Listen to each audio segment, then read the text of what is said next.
Hello, welcome to another episode of In the Trenches with Gang Green. I'm your host, Bubbs. Today is Wednesday, October 2nd. Hopefully, everybody's having a good day so far today. We've got a couple things to discuss today on the podcast. It is episode 395 of the In the Trenches with Gang Green podcast.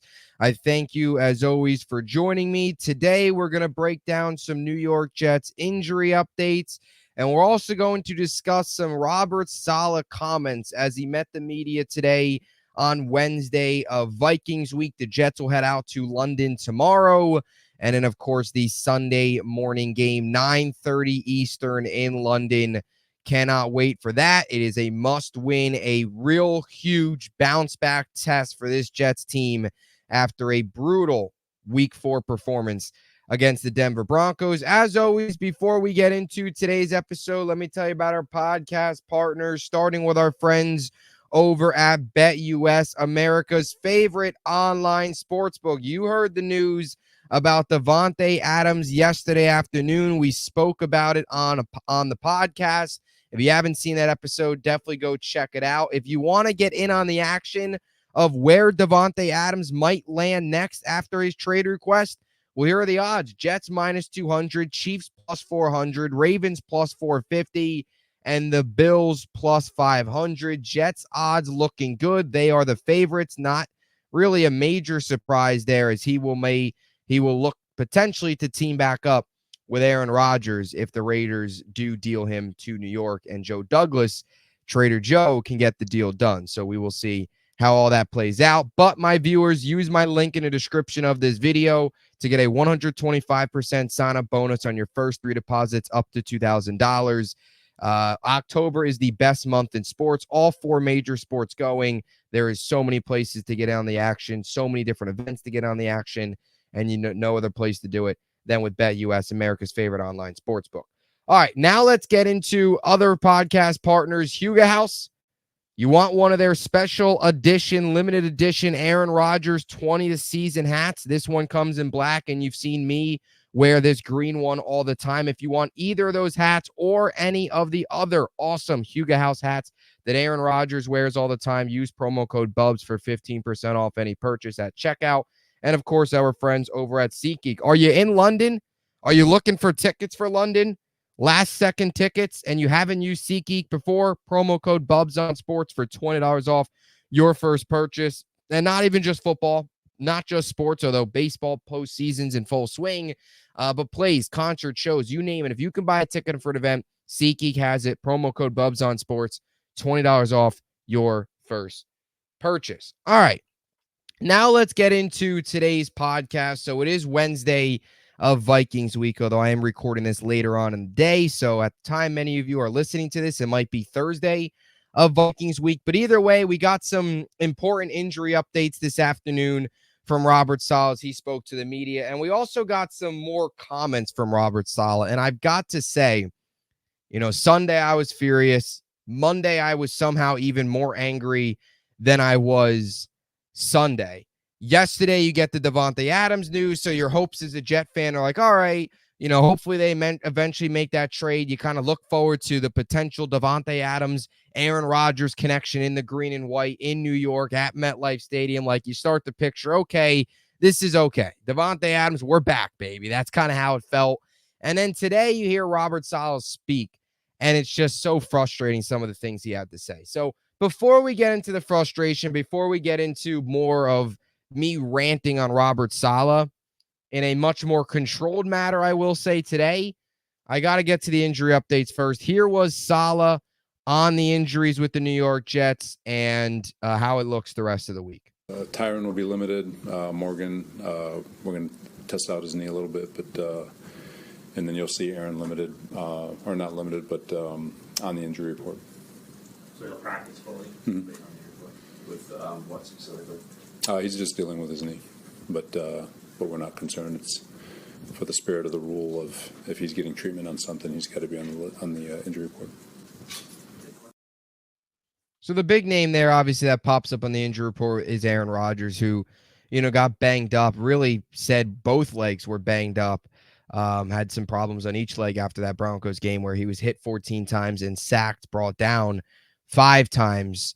No real surprise that he does, I guess, pop up on the injury report given he's banged up. And of course, as Saleh mentioned, rule is if you're getting treatment on something, you've got to be on the injury report. He ended up being limited today.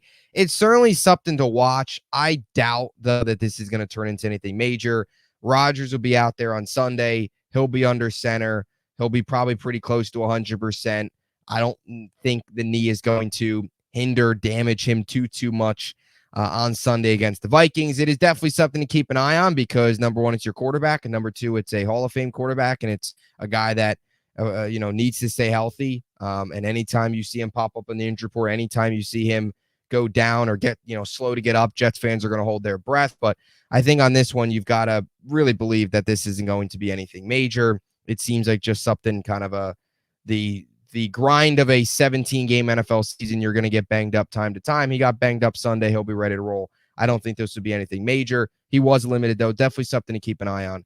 Of course, he talked about Morgan Moses, got some work in, still didn't log, did not practice, but clearly working his way back a little bit here. As I've talked about a lot, I think Morgan Moses, especially with the extra day that the Jets will have going into Buffalo, given that's a Monday night game, I think there's a pretty good chance Morgan Moses returns for that Bills game.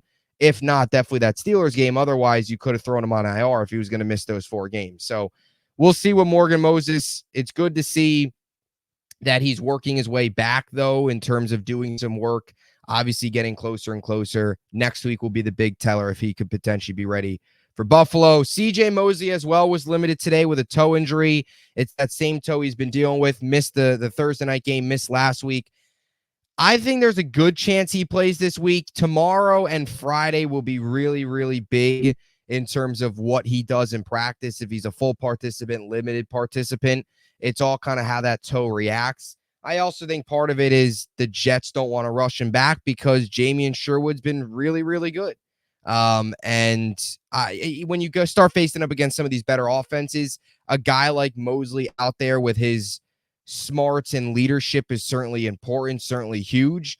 But Sherwood's done a very good job from a sideline to sideline speed perspective. Has been at times a little shaky against the run, but to be fair, that's almost been everybody on the Jets defense. The tackling, the run defense hasn't been great, but has been very, very good in coverage, has stepped in and has done a really good job. So I think that's part of it too. There's no need to rush Mosley back because his backup has done a fine job stepping in for him. But I think there's a good chance Mosley plays. Maybe not 100%, but I think he plays a good chance he's out there Sunday. If not, probably definitely next week. And then one of the bigger stories as well is Leki Fotu coming back. Hamstring injury that he's been dealing with was put on IR. They opened up his practice window. He was a full participant today, so we'll see if he's activated for Sunday. I'd assume if he's activated, you're probably going to see them drop Jalen Holmes, release him in the corresponding move. I don't see them moving on from Leonard Taylor. I wouldn't want them to do that. I think Jalen Holmes is probably the guy that loses the spot so Leki Fotu can come in. And Leki Fotu's a really under-the-radar guy that I think can really help this Jets team, especially against the run. He was kind of your younger version of Al Woods. He was your Al Woods replacement. Al Woods last year, that big body guy that can just clog the interior. You missed that here through the 4 weeks. When Al Woods went down last year, you saw how much it impacted the Jets from a run defense perspective. And Fotu not playing the first 4 weeks, I think you could definitely see a difference if he's out there from a run stopping perspective. So that is an underrated but big health update there, that he is opening his practice window after the first 4 weeks on IR, and potentially a solid addition here back to this Jets team. So those are your injury updates here on a Wednesday. Now I got to get to some other Robert Saleh comments. And I thought I was not over, but I thought I was officially moved on to Minnesota. I've started to do a lot of research on them, writing my game preview article, getting my game preview podcast ready. Like I said, Thursday afternoon, tomorrow, we will have a Vikings analyst on to talk about the game. So I thought I was officially moved on. It's Minnesota week. We're moved on. Let's find a way to get a win. Let's find a way to go 3-2 going into a massive Monday night showdown against Buffalo. But then you hear what Robert Saleh, and you hear the words that come out of his mouth today. And how can you not get just frustrated all over again if you're a New York Jets fan? The things this guy says, the lack of understanding, the lack of awareness of what is going on, what happened over the weekend is really alarming. Like, this guy continues to just show no accountability, continue to just, oh, everything's okay. We're good. We're going to do the same things. Penalties aren't a problem. And it's all not true, because penalties continue to be a major problem. And what today was scary is he has no new plans, no real new ideas on how to fix an issue that has been plaguing this team the second he took over as head coach. Let me throw this article up here. I threw this up after Sunday, and I'm going to try not to get too mad, but I can't stand this year in and year out with this same coach that is clueless when it comes to penalties. This was in 2021 after the Jets fell to 0-3 against the Denver Broncos. It's 2024, by the way.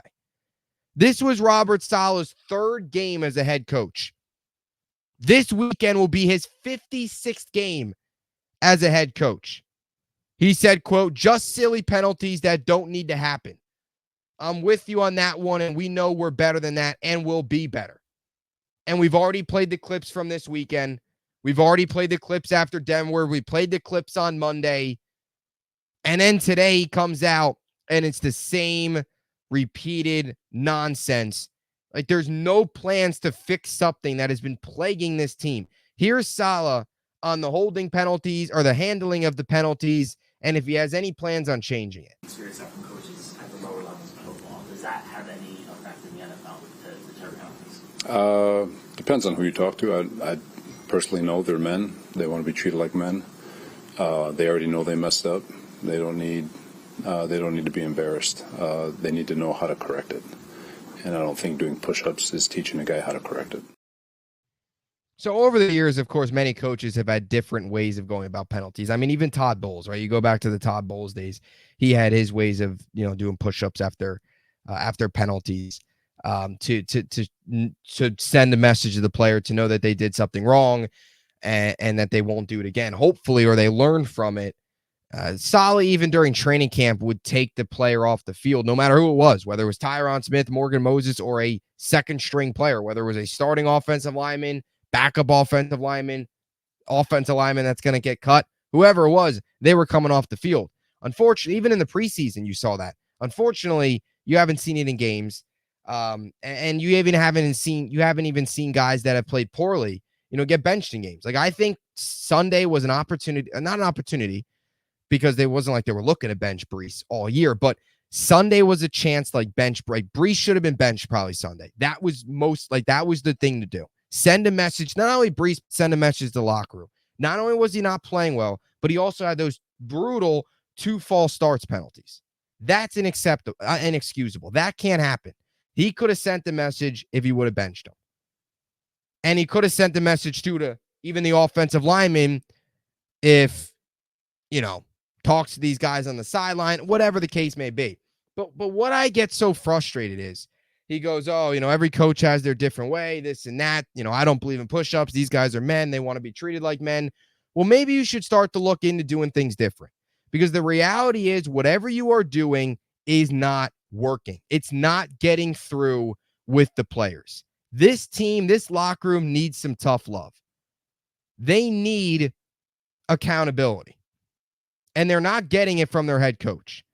And that quote right there basically tells you our plan is good. I'm not going to adjust because it's perfect. And he also went on to say, we'll continue doing the same things we've been doing. He pointed towards the fact that they hadn't had an issue before the Broncos game. And I want to fact check Saleh here on that. Look at the Jets' penalties this year. Right now, they have 31 penalties in the NFL, or 31 penalties. That is tied for 6th most in the NFL. The team with the most penalties is the Houston Texans with 40. So the Jets are only 9 back. If they have an awful day again on Sunday, they'll be right up there near the top of the league with 40, 41 penalties if they go off the rails on Sunday again of undisciplined, terrible false start penalties, not prepared, ready to roll. But that is completely false about we haven't had issues outside of this game. Excuse me? The Jets against Tennessee had 7 penalties for 70 yards, and they had 8 penalties against New England for 106 yards. That got swept under the rug because they beat them 24-3, and that's usually what happens in wins. Winning's the greatest deodorant. You don't talk about the penalties. I'll be honest, I didn't say a single thing about the penalties. The only thing I talked about relating to penalties was the delay of games, the usage of timeouts. That was the biggest critique coming from that game. But the fact that we're going to do the same things we've been doing, I'm not going to make any adjustments because our plan, what we do with penalties is working. This was an outlier is not true at all. Because when you look at the last 3 games, the Jets have 28 penalties for 266 yards. That's an average of 9.33 penalties per game for 88.7 yards. I crunched the numbers here. I also want to say this. Since Robert Saleh took over in 2021, the penalties each year have actually gone up. They've gotten worse. Or I shouldn't say gone up. They've gotten worse. In 2021, they were tied for 12th most penalties in football with 103. 2022, they were tied for 10th most with 91. 2023, they were first in the NFL with 124 penalties. That was last year's disaster. And this year, they've got 31. Like I said, that's tied for 6th. So last year, they had 124 penalties. This year, they've already got 31. This notion of, it's an outlier, this isn't happening, what we're doing, we're going to keep doing the same things, what we're doing now is working, is completely false. And you need to look yourself in the mirror and figure it out. Or else you're not going to have a job very soon. If you keep this lack of, I don't know, I'm like missing the perfect word. But it's like a lack of understanding on the situation. Like, he's got to read the room that something's going on. And this has been going on since his first season. And he's entering his 56th game as the Jets head coach. And it's pretty painful to say because he's 20-35. And also going out there and criticizing his quarterback and his cadence, which he backtracked today. I've never seen a guy say things that are so dumb and then, like, the next day, always backtrack, always try and, walk around the question and make it seem like what he said was not what he meant. This guy is so bad. He's so terrible. He can't speak to the media. He doesn't know how to get a team ready for the Denver Broncos and Bo Nix, a rookie quarterback in September. And he can't get this team disciplined from the minute he took over as head coach. And it's infuriating. It's infuriating. Because he doesn't have a plan to fix it, and he thinks he does. And instead, what he did was he took his blame out on Sunday on the quarterback that it's a cadence issue. That is a losing battle you're never going to win. Aaron Rodgers has walked laps around Rodgers has walked laps around Saleh. Saleh will never sniff the success that Aaron Rodgers had. Never. And he had to say stuff like that after the game, which still has me fired up. And I'll play the clip here. So here's Saleh on cadence and Rodgers, and then we'll read you more penalty stats. Aaron, talk over the cadence thing. And what is your relationship with Aaron now? There is no cadence issue. There never was a cadence issue. It was created. What is your relationship with Aaron now? How would you describe it? Aaron and I are fantastic. Love the guy. So he's backtracking the comments about cadence and all that stuff. Now, here's some more penalties number I want to read with Saleh. So this year, the Jets, now, the first game, they only had 3 penalties, which was good. I always considered penalty-wise, if you have 6 to 7 or more penalties, that's a rough day. You get up to the 70, you get up to the 80 yards, you almost get up to the length of a football field penalty-wise. You're having a pretty bad day, which the Jets had 7 against Tennessee, 8 against New England, and 13 against Denver. And by the way, they had 15 against Denver. 13 of them were accepted. So they could have even had more. But 2, of course, were declined. This season, though, we mentioned the last 3 games, which have been ugly. You look at the season total, 31 penalties, 276 yards. 7.75 penalties per game for 69 yards. That's not good enough. 7 penalties a game for around 70 yards. If you do that every single week, you're going to lose football games. It's going to cost you football games. Just is. So this notion of, oh, it hasn't been a problem for us is pretty false when the last 3 weeks, all the penalties have done is increase. They're averaging 9 penalties per game over the last 3 games, and they're averaging 7 this year. That's a problem. That's a serious, serious problem.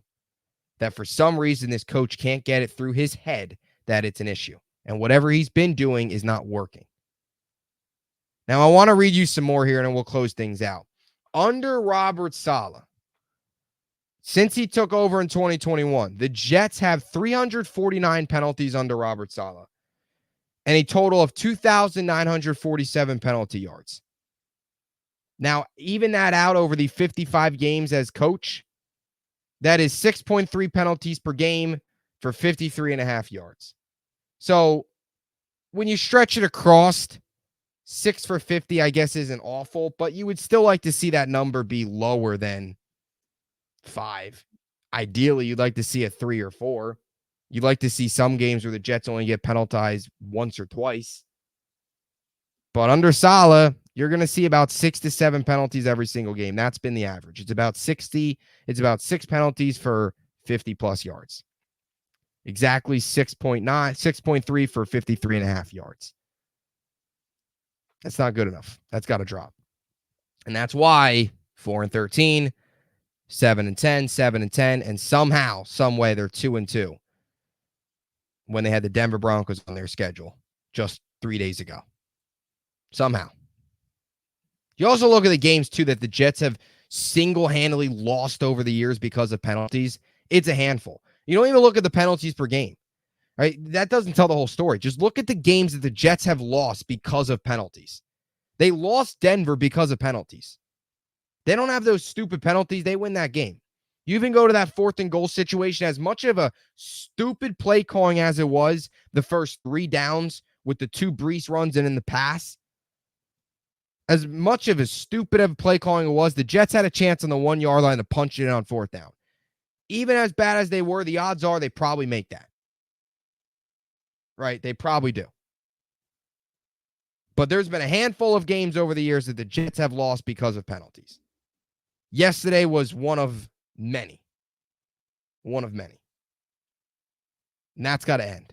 Especially when you look at the schedule and you look at the coaching that the Jets face off against in these next couple weeks. It's already hard enough for Robert Saleh to get this team to outcoach opponents. It's already hard enough for Robert Saleh to make the right decisions in game to get this team ready more than opponents because he's just not a good coach. It's already hard. It's even harder when this team starts to shoot themselves in the foot. And that falls on the coach. Kevin O'Connell, Sean McDermott, Mike Tomlin. And I know they went on the road 2 years ago and beat Tom with Zach Wilson. I know that. But still, Pittsburgh's 3-1. You got to look at what they've done this year. They've had a very, very good season. And if you go back to 2022, they missed the playoffs that year. They went 9-8. That was the Kenny Pickett year. That was the game where Pickett came in, had some of those, the 3 interceptions, and they brought in Trubisky. Pickett started, then they brought in Trubisky. He threw a pick. So a lot of it was on the quarterback play. That's 2 years ago, though. 2 different teams. Tough schedule. And it's on the road in prime time. So I don't want to be ultra negative, but these comments by Saleh every day just get more and more concerning. And, he was pretty feisty today, I think, at the podium. That's the best way you could describe it. Brian Costello and Zach Rosenblatt both tweeted out that it was probably one of his, I forget the exact wording that they used. I will pull it up right now. The exact wording that they used on Robert Saleh's testy. That's what they called it, testy. And he was, there was a couple questions you could tell he was pretty annoyed with, short answers. You could tell when guys are annoyed, they give you very short answers. They kind of look at you, give you the answer, and immediately look away. Like the question on Aaron Rodgers and the cadence, you could tell he did not like that at all. But it's the right question because he's so he's so like dumb that he for some reason he threw the blame on the quarterback, is cadence, just because he couldn't get his team ready to play. Like that, it's pathetic. It's gross. It's pathetic. It's sad. They're gonna have to, we've talked about always having to win in spite of Zach all these years. Jets are gonna have to win in spite of Saleh. They're gonna have to. They're gonna have to win in spite of this coaching staff.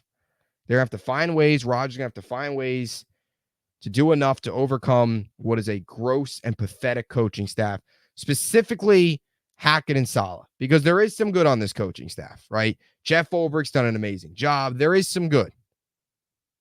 I think a lot of fan of Ron Middleton's always been a fan favorite, right?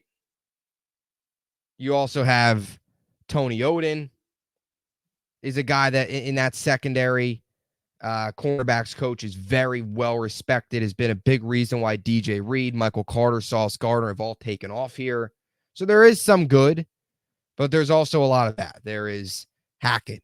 What really is Todd Downing? You also have Keith Carter, which is not exactly a guy that many former players even like.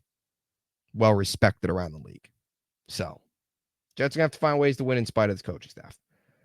And I think Sunday was the first time that you're legitimately worried that as good as Roger is, as good as this team is talent-wise, you're legitimately worried that maybe they can't overcome a terrible head coach who does not have this team ready week in and week out and cannot hold these guys to higher standards from an accountability standpoint and a discipline standpoint. So hopefully we see change Sunday, man. Hopefully we do. As I said, I want to be wrong. All of us Jets fans want to be wrong. We want to see Saleh make the adjustments. We all want to see these penalties drop. We want to see Rodgers and Saleh on the front of the float going down the Canyon of Heroes in February. We all want to see that. But right now, until proven otherwise, there's reason to have major concerns because it's not just one game. It's 3 years and 4 weeks. It's year 4. And it's year 5 for Douglas too. So anyway, that'll do it. Thank you as always for watching. Tomorrow, we will be on with a Vikings analyst, so make sure to check that out.